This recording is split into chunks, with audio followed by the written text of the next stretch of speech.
마태복음 우리 25장 보겠습니다. 마태복음 25장 1절부터 13절까지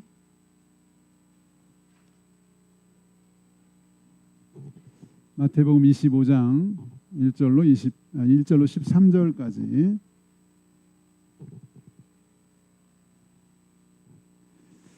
우리 같이 교독합니다. 교독.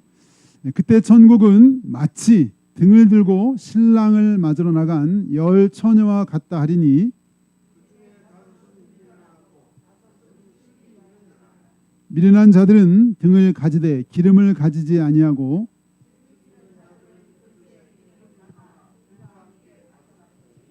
신랑이 더디 오므로 다 졸며 잘세.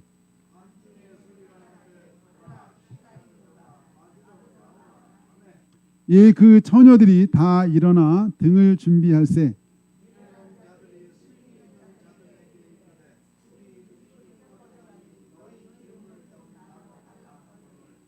슬기는 자들이 대답하여 이르되 우리와 너희가 쓰기에 다 부족할까 하노니 차라리 파는 자들에게 가서 너희 쓸 것을 사라 하니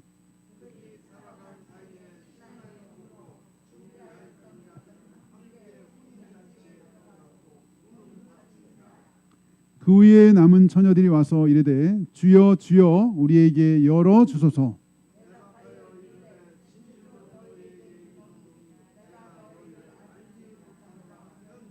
다 같이 그런즉 깨어 있으라 너희는 그날과 그때를 알지 못하느니라. 아멘.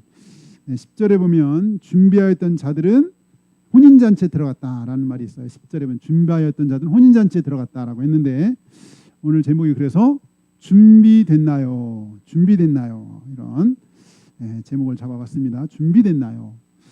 혼인잔치에 들어갈 준비가 됐나요? 이런 뜻인데요.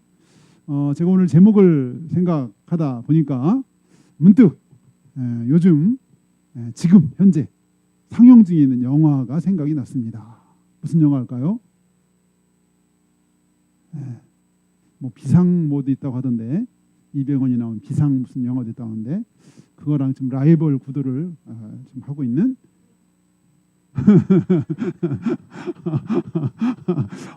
그 영화도 아주 드라마로서 선풍적인 넷플릭스에서 전 세계가 아주 흥분하고 있는 그런 드라마 영화 한산이라고 하는 이순신 관련된 한산 대첩 영화가 불과 개봉 11일 만에 400만 명을 찍어서 2천만 명 가자 뭐 이런 얘기가 있던데 아직 영화는 못 봤지만 워낙 유명한 한산 대첩 여러분도 다 알고 있는 한산 대첩 용의 눈물 이렇게 제목 부제를 잡았나 보던데 뭐 굳이 임진왜란 3대 대첩을 제가 물어보지는 않을 테지만 3대 대첩 중에 하나가 한산 대첩인데 아니 이순신 장군만 해도 무슨 33승이라고 하는데 그 많은 전투 중에 왜 유독 한산 뭐 옥포 당포 해전 엄청나게 많죠. 승리한 게 33전 33승이라고 하는데 왜 굳이 한산도에서 싸운 것을 임진왜란 3대 대첩이라고 또 강감찬 을지문덕에 이어서 기주대첩과 이 살수대첩에 이어서 3대 대첩이라고 또 하느냐? 왜 그렇죠? 이 한산 대첩이 임진왜란의 판도를 바꾸는 이순신이 수많은 해전에 승리를 했지만 한산 대첩이 판도를 바꿔놓는 다시 말하면 우리가 아는 대로 1592년 4월 13일인가요? 부산포에 쳐들어왔던 일본 불과 20일 만에 한양을 점령하고 2달 만에 평양성이 나가 떨어지고 이건 무슨 뭐 아무것도 없는 것 같아요. 그냥 쭉 올라간 것 같아요. 아니 어떻게 부산에서 그 당시 서울까지 20일에 그냥 20일 그 엄청난 군사가 쫙 올라갈 수 있었을까? 그런데 그렇게 아주 육지는 그냥 거의 뭐 낙엽 떨어질 때 우수수 났다가 떨어졌는데 바다에서는 연전연승하고 있었죠. 그래서 일본에서 발칵 뒤집혔죠. 보급로가 있어야 되는데 여기 보급로로 가려니까 이쪽 남해 바다를 꽉 잡고 있어요. 이순신. 보급로 이렇게 해가지고 지금 이 한양과 평양으로 보급로를 해서 조달을 해야 되는데 그걸 못하는 거예요. 더군다나 그 당시 호남은 곡창지대, 자기들이 거기만 딱 점령하면 이 군량미를 확보할 수 있는 아주 중요한 데인데 여기 딱 이순신이 지키고 있으니까 그래서 오자마자 뭐 말로는 1600명으로 우리나라 8만 명을 무찔렀다고 하는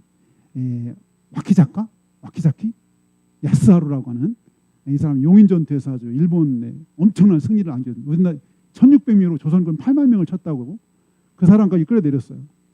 이순신을 쳐야 된다. 도쿄에서 본진을 보냈어요. 저 이순신을 쳐야 된다. 저거를 펴버려야 우리가 마음 놓고 이 전쟁 승리해서 명나라까지 먹을 수 있다. 그래서 일본의 정예 부대가 투입됐어요. 근데 참 놀라운 거는 거기 이제 기습했거든요. 기습으로. 야키 작가가 기습을 치려고 몰랐어요. 그러는데 김천습이라고 하는 이 뭐 말로는 묵동이라고 하던데 이 사람이 수십 킬로를 뛰어와가지고 50리길인가를 뛰어와서 이순신한테 알려줬어요. 지금 저 견내량이라는 곳에 일본 놈들 70척이 지금 숨어 있다. 정예 부대, 일본 수군 정예 부대 70척 와키자키가 이끄는 그 첩보를 딱 듣고 1592년 7월 7일 날 그 얘기를 듣고 장수들을 불러서 회의를 했어요. 전략회의. 그랬더니 원균이 그냥 들어가자. 정면 공격하자. 이순신이 너는 병법도 모르느냐. 지금 있는 그 견내량은 저 일본이 지금 숨어있는 견내량은 거기는 암초가 많고 너무 좁아서 전투할 수가 하기가 너무 어렵다. 그리고 우리도 상당한 피해가 예상된다. 그래서 최대한 저들을 끌어내야 된다. 그래서 7월 8일 날 1592년 7월 8일 음력이죠. 5대 6대를 보냈어요. 판옥선. 견내량 거기가 이 폭이 되게 좁아요. 좁고 길이는 한 4km 정도 돼요. 갔더니 이 견내량에 숨어있던 일본 군선이 아니 저놈들 어디 죽으려고 함부로 쳐들어오나요? 공격하라 해가지고 대여섯 공격이 막 해서 싸움이 한 30분 진행이 됐죠. 한 30분 싸우다가 갑자기 조선 이 배가 휙 돌아서 막 도망가는 거예요. 저놈들이 이제 우리한테 끝이다. 원래 기습과 정면 돈전 와키자키 쏙 따라 나왔죠.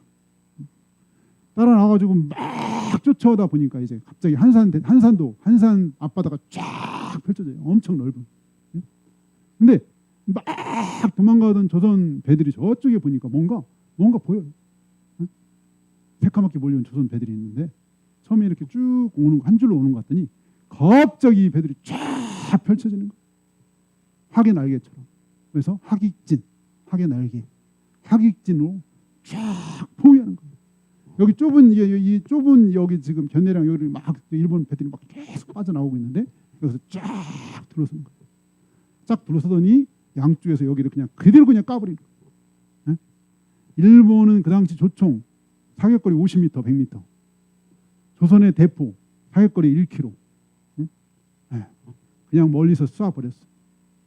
그래서 일본 배 70척 중에 49척이 박살나고 12척을 납포했어요.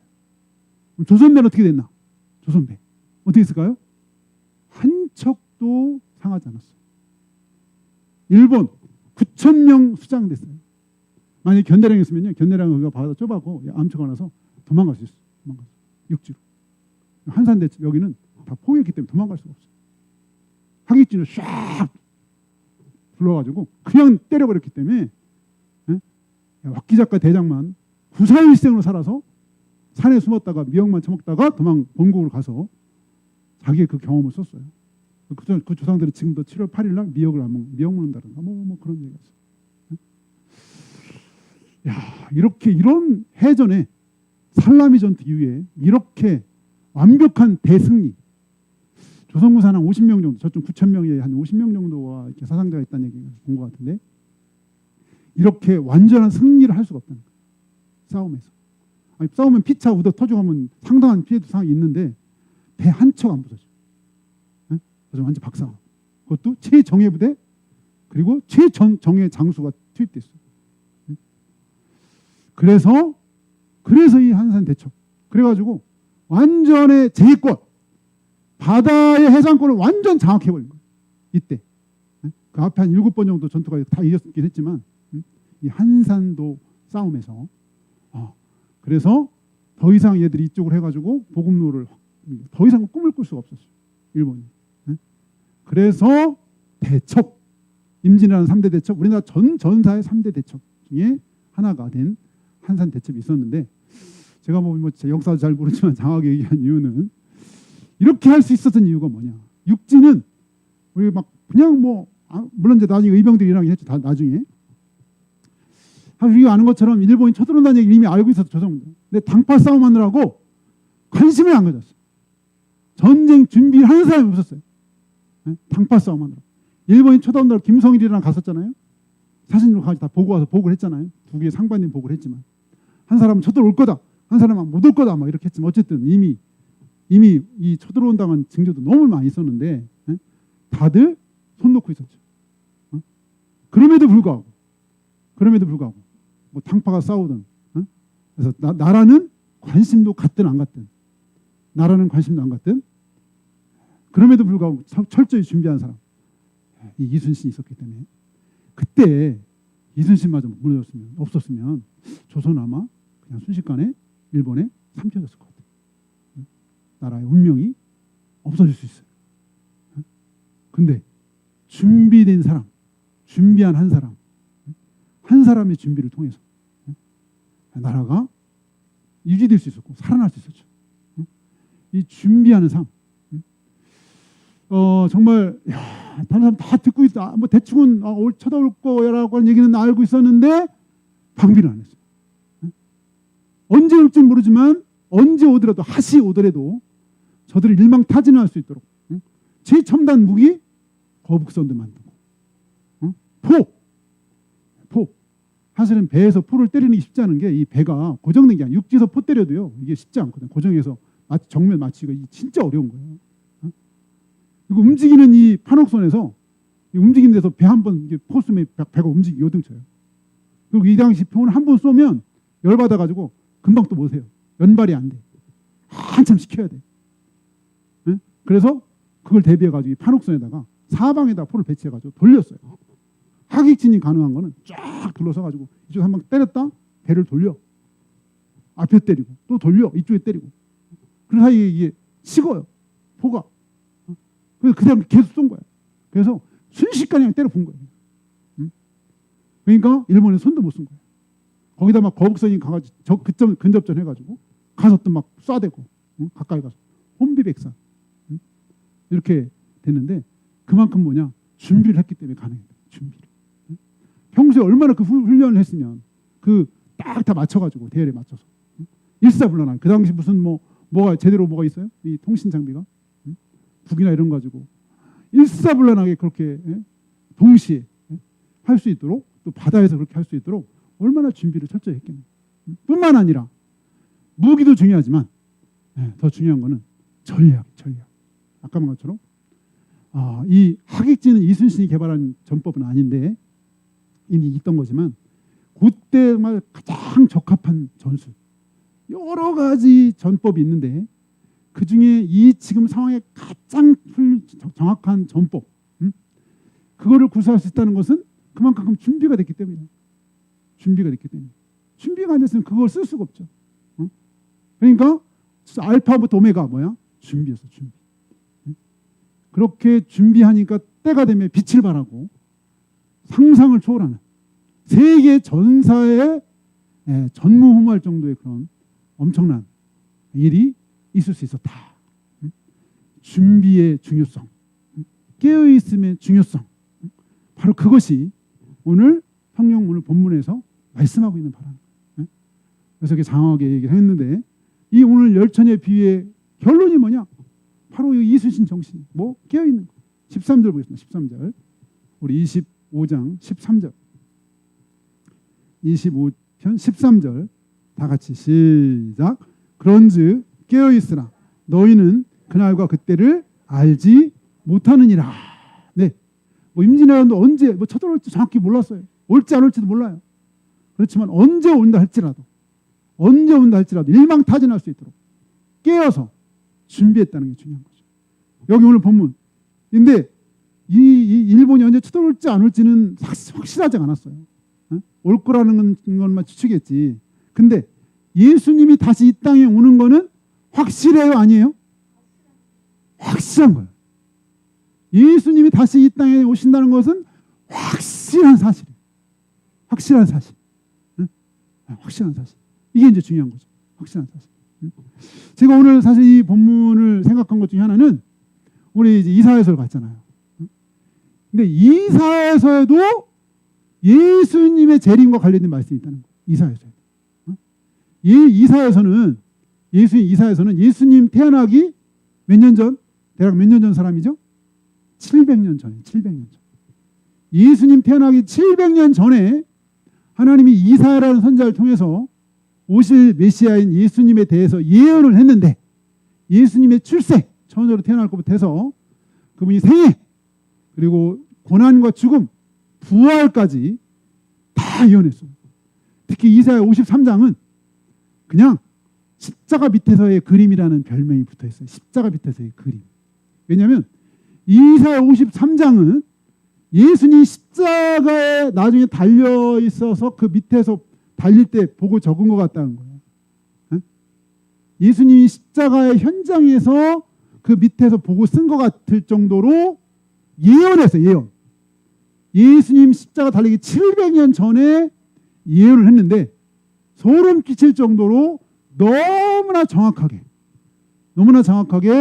예수님의 그 특별히 뭐 태어난 것부터 여러 가지 예언이 있지만 특별히 죽으시고 부활하고 죽으시는 그 장면을 그렇게 생생하게 묘사할 수가 없다는 거예요. 이사야서 53장 십자가 밑에 그림. 정말 소름 끼치는 거예요. 우리가 너무 익숙해서 그렇지만요, 이 예언 하나하나가 이렇게 이루어지는 거는 이거는 우리 인간 세계에서는 도저히 있을 수 없는, 이렇게 정확하게.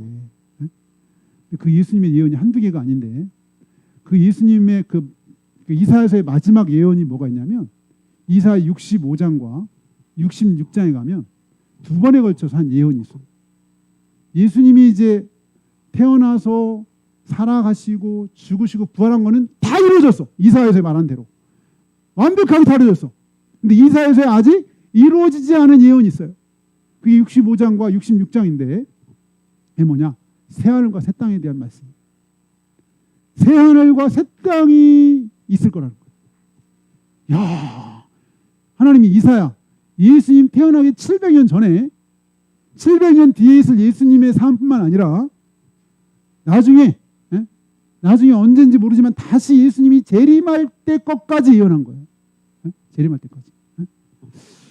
저는 좀 그런 말씀을 볼 때마다 참 너무 놀랐고, 진짜 이건 과연 하나님의 말씀이다. 이사야 65장 17절에 보면 이런 말이 있어요. 보라, 내가 새 하늘과 새 땅을 창조하나니 이전 것은 기억되거나 마음에 생각나지 아니할 것이라. 보라, 내가 새 하늘과 새 땅을 창조한다.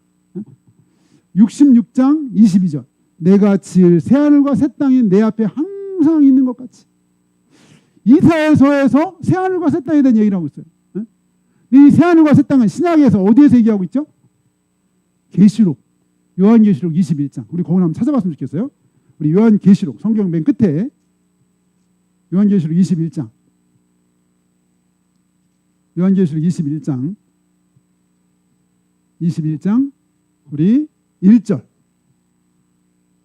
21장 요한계시록 21장 1절 다 같이 한번 시작. 또 내가 새 하늘과 새 땅을 보니 처음 하늘과 처음 땅이 없어졌고 바다도 다시 있지 않더라. 이사야 65장 17절 그대로예요. 보라, 내가 새 하늘과 새 땅을 창조하나니. 이 창조한다는 것은 없는 것을 있는 것. 처음에 창세기 때 창조와 같은 단어예요. 봐라, 없는 무에서 유를 창조하는 그 창조. 보라, 내가 새 하늘과 새 땅을 창조하나니 이전 것은 기억되거나 마음에 생각나지 아니할 것이다 라고 65장 이사야 65장 17절에 있는데 여기 처음 땅이 없어졌고 바다도 있지 않다. 이런 이 말씀이 65장 17절 그대로예요. 그리고 66장 22절 66 아니 22장 12절. 계시록 22장 12절. 요한계시록 22장 12절 보겠습니다. 시작. 보라, 내가 속히 오리니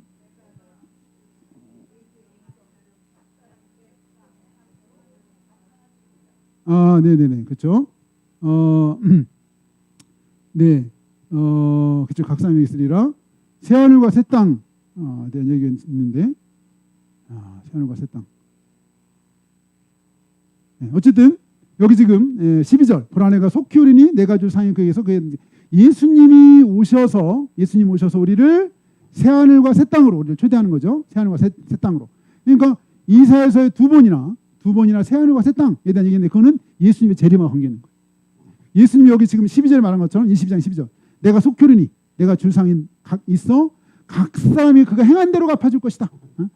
이 예수님이 다시 오실 때, 그때 새 하늘과 새 땅, 우리에게 새 하늘과 새 땅을 허락하신다는 거죠.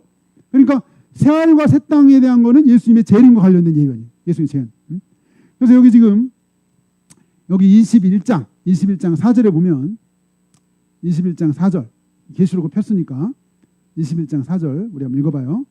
21장 4절 시작. 모든 눈물을 그 눈에 닦아 주시니 다시는 사망이 없고 애통하는 것이나 곡하는 것이나 아픈 것이 다시 있지 아니하리니 처음 것들이 다 지나갔음 이러라. 이 새하늘과 새 땅에서는 이제 더 이상의 사망도 없어요. 사망, 죽는 게 없어요. 애통하는 것이나 곡하는 것이나 아픈 것이나 없다는 거예요. 새하늘과 새 땅. 이 새하늘과 새 땅은 예수님의 재림 이후로, 재림과 함께 주어지는 정말 택하시고 구원받은 자들에게 주시는 놀라운 축복이죠. 네, 그래서 그렇게 주님이 다시 올 때 우리를 새하늘과 새 땅으로 인도하시고, 그때 각 사람의 행한 대로 갚아줄 것이고, 줄 상이 하나는 예수님께 있다. 내가 줄 상이 있어 각 사람에게 갚아주시라. 어쨌든 이렇게 예수님은 분명히 다시 오셔요. 분명히 이렇게 다시 오는 게 사실이고 팩트. 우리가 매주 사도신경에 산자와 죽은 자를 심판하러 어떻게 한다? 오십니다. 산자와 죽은 자를 심판하러 오십니다. 예수님은 분명히 오십니다. 제가 분명히 여러분한테 말씀드렸어요. 나중에 가서 목사님 그런 얘기 안 해주셨다고. 성경에 다 있지만 목사님 그런 얘기 왜 우리한테 안 해주셨어요? 예수님 오신다는 걸로 저 분명히 얘기했어요. 분명히 오세요. 예수님 무슨 일 있어도 오세요. 언제인지 몰라. 언제인지 모르지만 반드시 오십니다. 우리는 그걸 믿고 사는 거죠. 그러나 새하늘과 새 땅을 우리에게 허락하실 거예요. 새하늘과 새 땅. 눈물도 없고 고통도 없고 아픔도 없는 그곳에 우리가 살 거예요. 이거 우리가 흔들릴 수 없는, 빼앗길 수 없는 소망이 흔들 수 없는 소망. 근데 이게 참 왜 그랬는지 예수님도 내가 다시 올 거라는 얘기를 여러 번 얘기했어요. 예수님이 온다니 여러 번 얘기를 했는데 딱 한 가지만은 비밀로 하셨어요. 오는 건 분명해. 딱 한 가지만 비밀인데 그게 뭐예요? 언제 오실지. 왜 이걸 비밀로 하셨을까? 심지어 예수님이 뭐랬죠? 이거 아버지와 천사만 알고 사실 나도 몰라. 이건 조금 말 이상하죠. 왜냐하면 삼위일체 하나님인데 예수님이 모른다는 말은 좀 이해하기 어려워요. 하나님의 그 영역이라는 뜻도 있든 어쨌든 그렇게 언제인지 모른다는 거예요. 그래서 왜 그랬을까? 그래서 만약에 언제라고 알려지면 무슨 현상이 벌어질까요? 여러 가지 일이 있겠지만 딱 그때 전까지는 이때까지는 아직 올 때가 남았으니까 내가 하고 싶은 대로 열심히 하다가 오시기 1년 전에 올인하는 거예요. 오실 날이 1년밖에 안 남았으니 이제 나의 모든 삶을 예수님 오시는 일에 올인하자. 이럴 수도 있고 이럴 수도 있고 못 박으면 무슨 일이 벌어질지 잘 모르겠는데, 근데 어쨌든 또 한편으로 보면은 아니 예수님 그것 좀 가르쳐 주실 수도 있는데 딱 그거는 비밀로 못 박은 거는 우리에게 그냥 무한 고통을 주시는 거 아니야? 그래서 요놈들 정신 차려. 졸지도 말고 자지도 말고 나만 바라보고 깨어 있어 막 이런 뭐 이러신 건가? 뭐 이런 생각을 할 수도 있는지 모르겠지만, 야, 이 어쨌든 이 깨어 있어라. 그래서 오늘 비유한 것이잖아요. 오늘 다시 한번 우리 25장으로 돌아가서 25장. 그때를 모르니 정답은 뭐냐? 우리 25장 13절 우리 다시 읽어봐요. 13절 시작. 그런즉 깨어 있으라. 너희는 그날과 그때를 알지 못하느니라. 우리 10절도 한번 다시 한번 10절 시작. 그들이 살아간 사이에 신랑이 오므로 준비하였던 자들은 함께 혼인잔치에 들어가고 문은 닫힌지라. 네, 이 10명의 처녀. 근데 이 10명의 처녀가 여기 지금 10명의 처녀예요? 10명의 신부예요? 네, 처녀죠. 처녀. 그래서 이게 들러리라고 그래요. 들러리. 이 들러리. 이 신부가 10명이면 일부 닫혀지면 예수님 일부 닫혀. 네, 물론 우리가 다 신부라 그렇긴 한데, 어쨌든 이 이스라엘 옛날 결혼을 배경으로 한 거니까, 이스라엘 결혼할 때 막 10명하고 막 결혼하고 동시에 그런 건 좀 드물었죠. 어쨌든 이 들러리라 그래요. 그래서 이 밤에 이제 결혼식을 할 때 이 들러리가 이 신랑을 이렇게 혼인잔치에 있게 인도하는 그런 역할을 했다 그래요. 그러니까 신랑이 이제 오는 거를 잘 준비하고 있다가 신랑이 올 때 딱 맞아서 같이 이제 잔치집에 이렇게 인도하는 그런 역할을 했다 그래요. 예수님이 이 비유를 하면서 이 10명의 처녀가 있는데 딱 두 부류라는 거예요. 5명 두 부류가 있는데 한쪽은 굉장히 슬기롭고 한쪽은 미련한 거야. 근데 슬기롭고 미련한 차이가 뭐냐? 준비했느냐 안 했느냐. 준비했느냐 안 했느냐의 차이인 거예요. 둘 다. 신랑이 이제 원래 보통 일찍 오겠죠. 근데 웬일인지 친구들 만나서 한잔 하고 오는지, 마음이 뭐 좀 정리할 게 있었는지, 신랑이 좀 늦게 온 거죠. 그래서 이 10명의 처녀들 중에 슬기로운 자는 앉았다? 안 졸았다? 졸았다. 졸았죠. 다 좋은 건 마찬가지였어요. 다 좋은 건 마찬가지인데 결정적인 문제는 뭐냐? 준비했느냐 안 하냐. 준비했느냐. 그리고 이 두 부류는요, 겉으로 볼 때는 똑같아요. 겉으로 볼 때는 구분이 안 갔어요. 신랑이 올 때까지는 구분이 안 갔어요. 어떻게 구분이 안 갔죠? 다 등이 있어요, 없어요? 다 등이 있어요. 이 사람 다 처녀 아니에요? 다 처녀고 다 들러리에 초대됐어요. 이게 다 신랑을 맞는 들러리에 다 초대됐어요. 다 10명 다. 그러니까 겉으로 볼 때는 차이가 안 나요. 차이가 안 나요. 이거를 교회로 딱 적용하면 좀 무서운 것 같아요. 이 교회 이렇게 다 있는데 겉으로는 표가 안 나. 표가 안 나는데 딱 신랑이 오면 표가 나면 이거 안 되는 거잖아요. 이런 문제가 되잖아요. 겉으로 볼 땐 다 예수 믿는 것 같고 다 이렇게 구원받은 것 같고 다 천국잔치 갈 것 같은데 딱 그날이 왔는데 반만 가고 반은 못 가면 이거 이러면 난리잖아. 그러면 안 되잖아. 그러면 안 돼. 다 가야 돼. 제가 이번에 3박 4일 평화의 동산 수련회 갔었는데 기도를 하는데 저의 그 1번 기도, 우리 성도들 다 천국 가게 해달라. 우리 성도들 천국 갈 수 있는 믿음 다 주시고 또 천국 가되 상 많이 받고 칭찬받는 성도들 되게 해달라.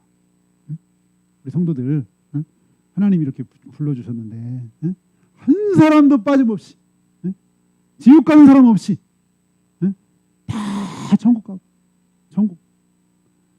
계시록 마지막에 이제 이사야 마지막에 어떻게 끝나면요, 벌레도 죽지 않는다는 말로 끝나요.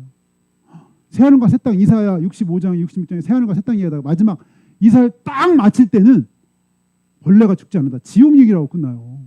이사야 맨 마지막 절 66장 끝절 지옥 얘기라고 끝나요. 이사야서가 마치 경고하는 것 같아요. 야, 새하늘과 새 땅도 있지만 지옥도 있어. 지옥 갈 사람도 있어. 이렇게 말하는 것 같아요.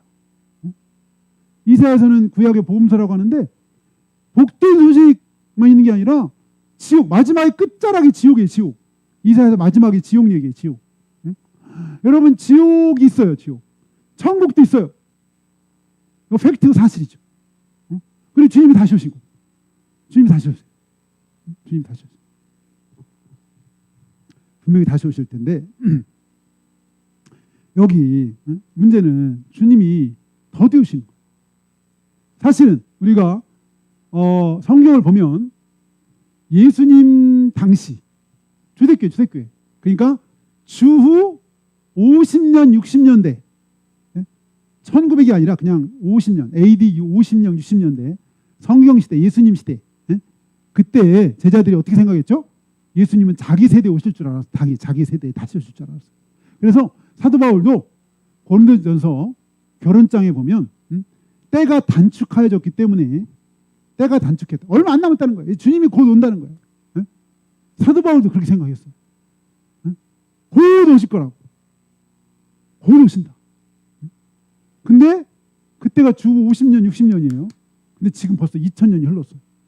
봐라. 2000년이 지났는데도 아직 안 왔다. 근데 주님이 그걸 아신 것 같아요. 그게 주신.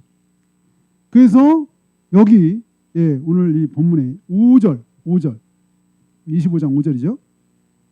25장 5절 시작. 신랑이 더디 오므로 다 졸며 잘세. 신랑이 다 졸며 잘세. 여러분 신앙생활은 어릴 때부터 하는 게 참 좋아요. 너무 우리가 알지만. 근데 또 하나 그럼에도 불구하고 우리가 또 어릴 때부터 했을 때 또 우리가 경계해야 될 것이 신앙생활 오래 하다 보면 이제 다 알아. 대부분 아는 것 같고 그 말이 그 말이고 새로울 것도 없고 맨날 주일 예배 가면 그 얘기고 이렇게 생각할 수가 있어요. 매너리즘에 빠지는 거죠. 그래서 나는 그냥 당연히 천국 가고 주님 있으면 나는 하늘나라에 갈 것이고 이렇게 생각할 수가 있어요. 더디움으로 이게 주님이 더디우는 것도 있지만 우리가 자칫 이렇게 신앙생활 오래 하다 보면 그냥 타성해져서 그러면 그냥 뭐 더 이상 감격도 없고 뭐 기쁨도 없고 예수님 믿는 것에 뭐 예수님 말씀이 새롭지도 않고 다 그게 다 아는 거고 그러고 뭐 이런 거. 누가 열심히 하면 나도 한때 다 했던 거고 뭐 이렇게 될 수가 있어. 자칫. 이런 걸 우리가 경계해요. 여기 다 졸며 잘세. 예수님이 오시는 날에 더디면 이제 생각하기를 더디 온다는 것 속에는 이제 속으로 생각할 때 이제 안 오는 것 같은 착각을 예수님이 안 오실 것 같은 착각을 우리가 이제 하는 거죠. 이게 이제 문제인 거죠. 사실은 오늘 여기 25장을 얘기한 이유는 사실은 이게 24장에 이미 얘기한 거에 다시 한번 강조하려고 한 거예요. 24장 얘기 다 했는데 다시 한번 또 강조했는데 우리 마태복음 24장 봐요. 24장 42절부터 44절 42절 마태복음 24장 그 앞에 24장 42절부터 44절까지 같이 봅니다. 시작. 그러므로 깨어있으라. 어느 날에 너희 주가 임할는지 너희가 알지 못함이니라. 너희도 아는 바니 만일 집 주인이 도둑이 어느 시각에 올 줄을 알았더라면 깨어있어 그 집을 뚫지 못하게 하였으리라.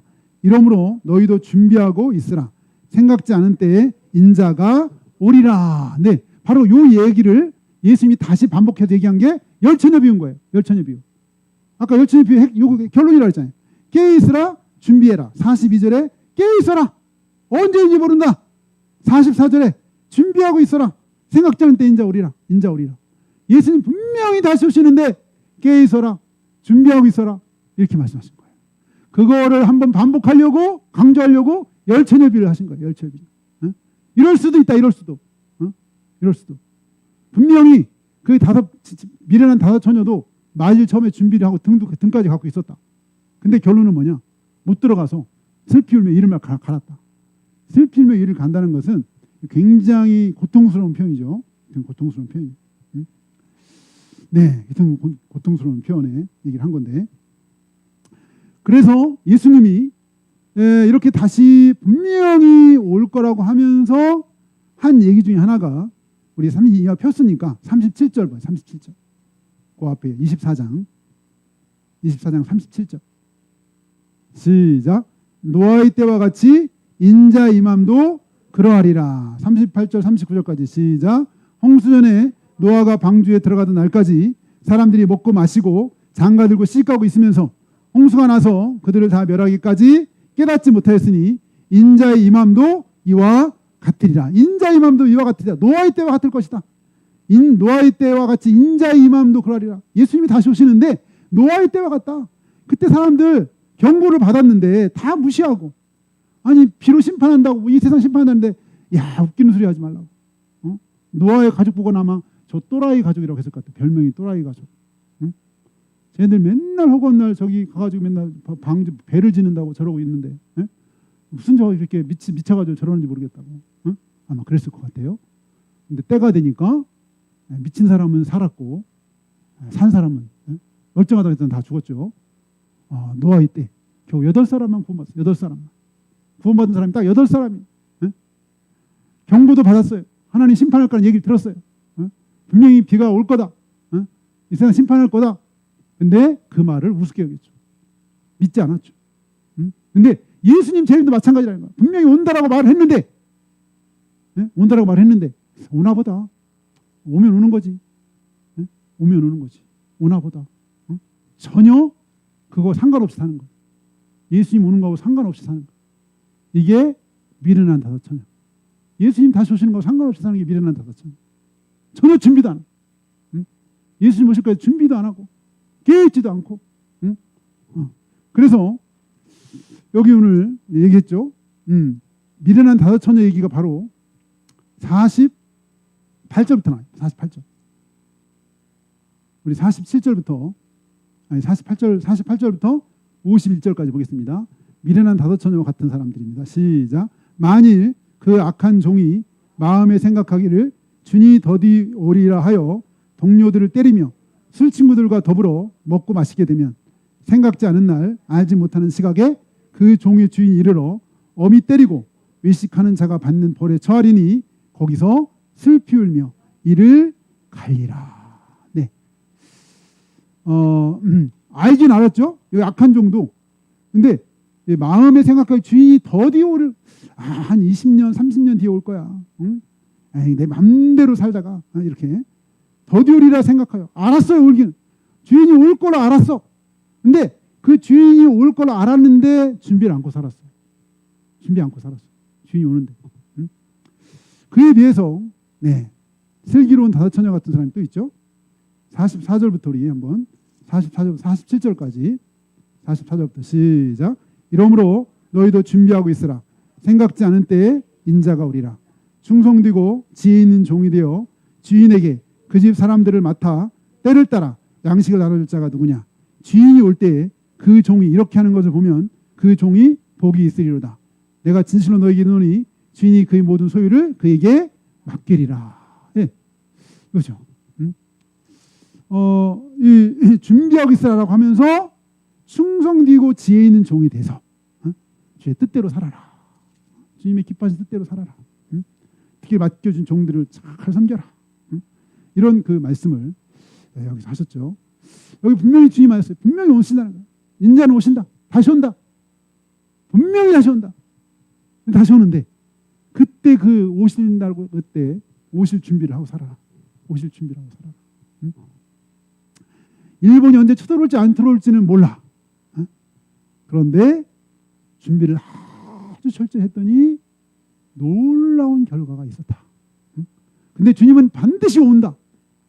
그럼 우리가 준비를 하면 할수록 그날에 주님 오시는 날에 큰 상과 위로가 있을 줄 믿습니다. 그래서 우리 삶이 진짜 그날을 준비하며 사는, 성경은 다 그날을 준비하며 살게 하셨죠. 너희는 먼저 그 나라 의를 구하며 살아라. 고린도서 10장 31절. 너희는 그런즉 먹든지 마시든지 무엇을 하든지 다 하나님 영광에 살아. 100% 하나님 영광에 살아라. 먹든지 마시든지 공부를 하든지 일을 하든지 무엇을 하든지 다 하나님 영광에 살아. 이게 준비하는 삶이죠. 준비하는 삶. 내가 살아있는 모든 이유, 나를 위해 죽으시고 나에게 생명을 주시고 영생을 주시고 부활의 소망을 주신 주님, 주님과 그 나라를 위해서, 나의 모든 전 삶이 나에게 주신 물질과 나에게 주신 이 건강과 모든 것, 그 날을 준비하면서, 그 날을 준비하면서, 가장 깨어있는 방법이 많이 있지만 그 중에 또 깨어있는, 우리가 깨어서 준비하는 것 중에 하나가 제가 볼 때는 잃어본 영혼을 찾고 세우는 것 같아요. 우리가 영혼을 전도하려면요 깨어있지 않고는요 할 수가 없어. 한 영혼을 전도하려면 늘 기도해야 되거든요. 그 영혼을 위해서. 어? 내가 늘 기도하고 있어야 돼. 그리고 틈만 나면 또 그 영혼 가서 찾아가서 밥도 먹고 얘기도 해야 되고. 그럼 내가 또 갈 때마다 그냥 그렇지 않으니까 또 말씀 보면서 야 오늘은 그 영혼한테 내가 무슨 얘기를 해줄까? 무슨 얘기를 해줄까? 이러면서 깨어있게 되죠. 그러니까 우리가 깨어있는 많은 방법이 있지만 그 중에 하나는 내가 확실한 거는 우리가 잃어버린 영혼을 찾고 그 영혼들을 정말 하나님 어느 자리 이렇게 세우는 여기 지금 나온 대로 24년 나온 대로 이 충성 지키는 종이 돼서 주인이 그 집 사람들마다 때를 따라 양식을 나눌 자가 누구냐? 양식 여기 45절에 얘기했잖아요. 그러니까 우리의 기도 제목은 한계가 있어요. 내 기도 제목은 한계가 있어. 내 기도 제목 해봐야 뭐 얼마 되겠어요? 근데 다른 영혼들, 잃어버린 영혼들, 어려운 영혼들, 막 다른 사람들 막 기도해도요. 기도할 게 한이 없죠, 사실. 기도할 게 한이 없어. 깨어 있는 가장 좋은 방법 중에 하나. 그리고 이 땅에 있는 동안, 우리 이 땅에 있는 것은 정말 우리가 천국에 가는 준비. 우리의 모든 삶을 통해서 천국에 가는 준비. 그리고 정말 주님 오시는 그날에, 다 여러분 칭찬받고 주님께 칭찬받고 잘했다 착하고 충성된 종이라고 칭찬받는 여러분에게 예수 이름으로 축원합니다. 같이 기도하고 마치겠습니다. 우리 기도할 때 정말 우리 삶에서 우리가 정말 준비하고 깨어 있어야 될 그런 부분들 하나님 있으면 알게 해주시고 우리 삶이 주님이 우리에게 허락해 주신 삶이지만 우리 삶이 아니라 주님이 우리에게 더물어 주신 인생인데 우리 삶을 통해서 정말 주님이 또 원하시고 기뻐하시는 그 삶을 쫓아 그날을 준비하며 살아갈 수 있는 우리 모두가 될 수 있도록 인도해 달라고